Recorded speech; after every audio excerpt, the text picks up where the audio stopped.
Hello everyone, আসসালামু আলাইকুম। কেমন আছো সবাই? আই হোপ সবাই অনেক বেশি ভালো এবং সুস্থ আছো। আমরাও আলহামদুলিল্লাহ বেশ ভালো আছি। নতুন একটি ব্লগে, নতুন একটি দিনে, নতুন এক ধরনের ব্লগে তোমাদের সবাইকে ওয়েলকাম। নতুন এক ধরনের বলছি কারণ আজকে ব্লগটা না একদম মিক্সিং একটা ব্লগ হয়ে গেছে। ছোট ছোট 2-3 দিনের মিলে ছোট ছোট ক্লিপ নেওয়া হয়েছে, সেটাই। তো দেখো, ফার্স্ট টাইম হচ্ছে জলসাবাড়ির ব্লগ। সেদিন যে বাবার বাড়িতে গিয়ে জলসা গিয়েছিলাম সেখানকার ব্লগ। প্রথমেই আসলাম ঘুরে একটু জুতার দোকানে। দেখতেই পেলে তোমরা জুতাগুলো এখানে না সেল চলছিল 100-150 টাকা। কী নিয়েছি সেটা কিন্তু অবশ্যই থাকবে পরের ভিডিওতে। আজকের ভিডিওতে তেমন একটা কিছু শেয়ার করব না। সো দেখো, একটু ঘুরেই তারপরেই চলে আসলাম খেতে মোমোর দোকানে। এখানে দেখো মেনু কার্ড এখানেই আছে অনেক কিছু। এখান থেকে 2-3 রকমের জিনিস খেয়েছিলাম। তবে হ্যাঁ, ভিডিও কিন্তু একদমই নিতে পারিনি। আসলে জানো তো, অনেক কিছু ভিডিও নিইনি, সবাই একসঙ্গে ঘুরতেছি ভাইদের সঙ্গে। আর অনেক বন্ধু বান্ধবদের দেখা হচ্ছে বলে তেমন একটা ভিডিও করতে না আর মনও চাচ্ছিল না। সো তারপরের দিনেই দেখো, এখন কিন্তু আবার জলসাবাড়ির থেকে দিনের বেলার কোনো ক্লিপ নেওয়া হয়নি, শুধু 2-3টা ফটো ওঠা হয়েছে। তারপরে দেখো, এদিকে কিন্তু এখন ব্যাকপ্যাক রেডি করতে হবে, কারণ আবার চলে যেতে হবে শ্বশুর বাড়ি। সেই কথাটা ভেবেই মনটা ভীষণই খারাপ হচ্ছে, কিন্তু কিছুই করার নেই, যেতেই হবে। হাজব্যান্ড কিন্তু একদিন আগেই যেতে বলেছিল, আমি কিন্তু তার পরের দিনে যাচ্ছি। মানে বৃহস্পতিবার হয়েছে আমাদের জলসা শেষ, শুক্রবারে যেতে বলছে, কিন্তু আজকে আমি শনিবার যাব। সকালে উঠেই দেখো, আগে কিন্তু ব্যাগগুলো গুছিয়ে নিচ্ছি। জানো তো, আসার দিনে কিন্তু 4টা ব্যাগ হয়েছিল, এখন কিন্তু দেখো যাওয়ার দিনে 5টা ব্যাগ। মানে 2টা ব্যাগ তো এমনি আছে, একটা ব্যাগ কিন্তু আমি এমনি নিয়ে এসেছি সাজার জিনিস একটাতে, আর একটা এমনি আসছে, কারণ এখানে ওখানে যাব বলে সেই কারণে একটা ছোটো ব্যাগ নিয়েছি আমার ঘাড়ে দেওয়ার জন্য। তারপরে 2টা কিন্তু কাপড়ের ব্যাগ, বাবুর একটা ব্যাগ, আমার একটা ব্যাগ। সো দেখো, এদিকে কিন্তু সমস্ত জামা কাপড়গুলো এখন ভালো করে গুছিয়ে নিচ্ছি, কারণ ছোট বাচ্চাদের জামা কাপড় 2টা দিনের জন্য কতগুলো নিয়ে এসেছি। মানে আজকে হয়ে হলো আজকেও 9 দিন হবে, কিন্তু আজকেই চলে যাচ্ছে 9 দিনের দিনই চলে যেতে হচ্ছে আমাদেরকে। তো ভীষণই মনটা খারাপ, আর এত কিছু ব্যাগ ট্যাগ রেডি করতে হবে। অনেক ব্যাগ নিয়ে এসেছি, তোমরা দেখেছো আসার দিনে 4টা ব্যাগ নিয়ে এসেছি, আজকে আবার একটা ব্যাগ পারলো, মানে আব্বুর দোকান থেকে এই ব্যাগটা নেওয়া হলো। সো এখন সব কিছু রেডি করে নিই, তারপরে আবার কথা বলতেছি, কারণ বাইরে প্রচণ্ড কথা বলতেছি, ভয়েসে কথা। তো এই যে দেখো, আব্বুর কাছে আবার একটা নতুন ব্যাগ নিয়েছি। ওই ব্যাগের মধ্যে এখন বাবুর ক্রিম, তেল, সাবান, শ্যাম্পু সব ভরিয়ে এক সাইডে, আর এক সাইডে জামা কাপড় ভরিয়ে নেব।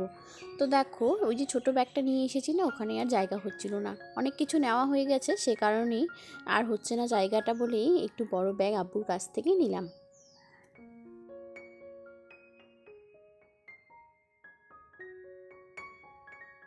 খাওয়া দাওয়া শেষ করে রেডি হয়ে গেছি, আর এদিকে দেখো ব্যাগ ট্যাগ সব রেডি। আর তাড়াহুড়া করতে গিয়ে এই যে চেনটা দেখতে পাচ্ছ, ওটা একটু ছিঁড়ে গেল। এখন কি করব, সেফটি পিন লাগিয়ে দিয়েছি, বাইকে করে যাব, কোনো অসুবিধা হবে না। তো দেখো, এখানে আমার নানিমা আর এখানে মা কথা বলছে, আর এদিকে আমার মামার ছেলে একটা ব্যাগ নিয়ে আছে, আর বাবুকে দেখো, বাবু একদম গাড়িতে ওঠার জন্য অস্থির হয়ে আছে। এই যে মাজার শরীফ, এখান থেকেই চলে যাচ্ছি। এই যে দেখো, এখানে জলসাটা হয়েছিল আর কি, ভাই আমাদেরকে দিতে যাচ্ছি।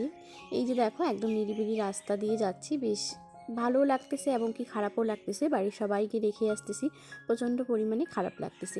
তারপরেই চলে আসলাম পেট্রোল পাম্পে, এখানে এসে ভাই তেল ভরাতে গেল, সাথে আব্বুকেও দেখা হলো। তখন গাড়িটা কিন্তু এক্সচেঞ্জ করা হয়েছিল, আব্বুকে ওই গাড়িটা দিয়ে আমরা ওই মানে ভাইয়ের গাড়িটা দিয়ে আব্বুর গাড়িটা নিয়ে আসলাম।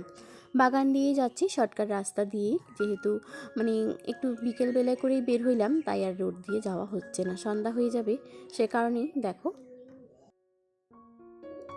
তারপরে আর কোনো ভিডিও ক্লিপ নেওয়া হয়নি সেদিন প্রচণ্ড পরিমাণে বাড়ি এসেই বৃষ্টি শুরু হয়ে গেছে। তারপরে ভাইও ছিল, সেই আর কিছু করতে পারিনি। এটা হচ্ছে নেক্সট দিনের একদম বিকেল থেকে ভিডিও। কালকে আম্মুর জন্য এই ইফতারিগুলো রেডি করতে হবে, ফল টল সব নিয়ে এসেছে হাজব্যান্ড, ওগুলো দেখো। আর এই যে খেজুরের সবচেয়ে থেকে ফেভারিট লাগলো আমার এই খেজুরের ডালাটা, খুবই সুন্দর লাগতেছে, তাই না বলো? কখনো আমি এই খেজুরের ডালাটা আনতে দেখিনি ওকে, এই প্রথম নিয়ে আসলো।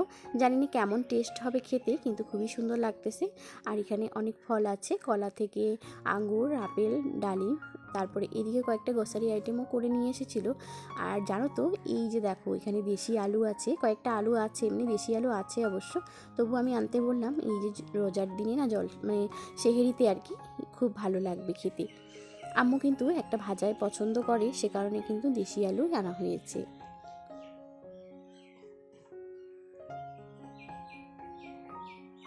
আমাদের বাড়িতে দেশি আলু সবারই খুবই পছন্দ, সবাই অনেক পছন্দ করে। তারপরে দেখো এই যে হাজব্যান্ড রোজা করবে বলে কিন্তু কাঁঠাল নিয়ে এসেছে। ও কাঁঠালের সবজি খেতে ভীষণই পছন্দ করে, আর কাঁঠালের সিজনে আমরা কাঁঠালের মানে সবজি অনেক খাই। তো দেখো এদিকে কিন্তু সবজি বাজার, সমস্ত সবজি বাজার নিয়ে এসেছে। আমার জন্য এই যে তিতা করলা নিয়ে এসেছে, তারা কিন্তু একদমই খায় না, মা ছেলে দুজনেই তিতা করলা একদম খায় না, আমার জন্য নিয়ে এসেছে। তো এখানেই হচ্ছে এই বাজারগুলো করে নিয়েছে, এই বাজারঘাট। ফলগুলো আমি ঝুড়ির মধ্যে ঢেলে রেখে দিলাম। দেখো তো কত সুন্দর লাগতেছে, কত লোভনীয় লাগতেছে। তারপরে রান্নাবান্না শুরু। এইদিকে দেখো মাছ ভেজে রেখে দিয়েছি, এই মাছ ভাজা। মাছ ভাজা থাকলে অনেক ভালো লাগবে খেতে, সে কারণে মাছ ভাজা। আর এখানে দেখো লাউ দিয়ে কিন্তু গরুর মাংস রান্না করা হয়েছে, মানে মাংস রান্না করেছি আর অল্প একটু রেখে দিয়েছি, ওটা একটু গরম করতে এক চুলায় বসিয়ে দিয়েছি, আর এক চুলায় কিন্তু দেশি আলু ভাজাটা বসিয়ে দিয়েছি। আজকের ভিডিওটা আমি এখানেই শেষ করছি। ভালো লাগলে লাইক, কমেন্ট, শেয়ার এবং সাবস্ক্রাইব করে দিও। দেখা হচ্ছে নেক্সট কোনো ভিডিওতে। ততক্ষণের জন্য সবাই ভালো থেকো এবং সুস্থ থেকো। সবাইকে আল্লাহ হাফেজ, রমজানের মোবারক।